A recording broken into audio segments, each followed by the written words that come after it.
Corona ಬಳಿಕ ಜನ ಹೆಚ್ಚಾಗಿ ಸೆಲ್ಫ್ ಮೆಡಿಕೇಶನ್ ತೆಗೆದುಕೊಳ್ಳುತ್ತಿದ್ದಾರೆ. ತಾವೇ ಮೆಡಿಕಲ್ ಶಾಪ್ಗಳಲ್ಲಿ ಮಾತ್ರೆ ತಂದು ನುಂಗ್ತಿದ್ದಾರೆ. ಅಸುರಕ್ಷಿತ ಗರ್ಭಪಾತದ ಮಾತ್ರೆಗಳನ್ನು ಬಿಡ್ತಿಲ್ಲ. ಇದಕ್ಕೆಲ್ಲ ಬ್ರೇಕ್ ಹಾಕಲು ಆರೋಗ್ಯ ಇಲಾಖೆ ಹೊಸ ಅಸ್ತ್ರ ಪ್ರಯೋಗಿಸಿದೆ. ತಲೆನೋವಿಗೊಂದು ಮಾತ್ರೆ, ಜ್ವರಕ್ಕೊಂದು ಮಾತ್ರೆ, ಸಣ್ಣ ಪುಟ್ಟ ಸಮಸ್ಯೆಗೂ ಜನ ಸೆಲ್ಫ್ ಡಾಕ್ಟರ್ ಆಗ್ತಿದ್ದಾರೆ.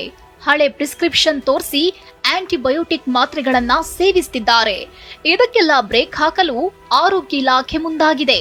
ಪ್ರಿಸ್ಕ್ರಿಪ್ಷನ್ ವ್ಯಾಲಿಡಿಟಿಯನ್ನ 1 ವಾರಕ್ಕೆ ಸೀಮಿತಗೊಳಿಸಲು ಮುಂದಾಗಿದೆ.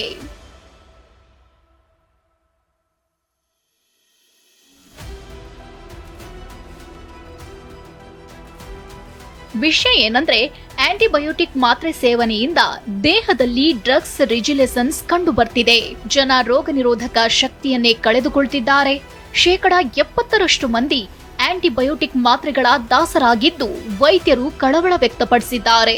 ಈ ಆಂಟಿಬಯೋಟಿಕ್ ರೆಸಿಸ್ಟೆನ್ಸ್ ಆಗ್ಬಿಟ್ರೆ ನೆಕ್ಸ್ಟ್ ಬರೋಂಥ ಕಾಯಿಲೆಗಳಿಗೆ ಆಂಟಿಬಯೋಟಿಕ್ಕು ಅದು ಕೆಲಸ ಮಾಡಲ್ಲ.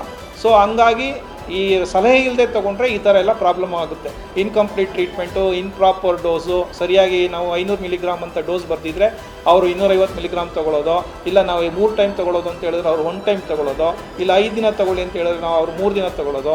ಈ ಥರ ಇನ್ಕಂಪ್ಲೀಟ್ ಇಂಪ್ರಾಪರ್ ಟ್ರೀಟ್ಮೆಂಟ್ನ ಆಂಟಿಬಯೋಟಿಕ್ ತೊಗೊಂಡ್ರೆ ಆ ರೋಗಾಣುಗಳು ನೆಕ್ಸ್ಟು ಅದಕ್ಕೆ ರೆಸಿಸ್ಟೆನ್ಸ್ ಆಗಿಬಿಡ್ತವೆ. ಅದಕ್ಕೆ ಆ ರೋಗಾಣುಗಳು, ಕ್ರಿಮಿಗಳು ಸಾಯೋದಿಲ್ಲ. ಹೀಗಾಗಿ ಆರೋಗ್ಯ ಇಲಾಖೆ ವೈದ್ಯರ ಪ್ರಿಸ್ಕ್ರಿಪ್ಷನ್ಗೆ 1 ವಾರದ ಗಡುವು ಫಿಕ್ಸ್ ಮಾಡುವ ಚಿಂತನೆಯಲ್ಲಿದೆ.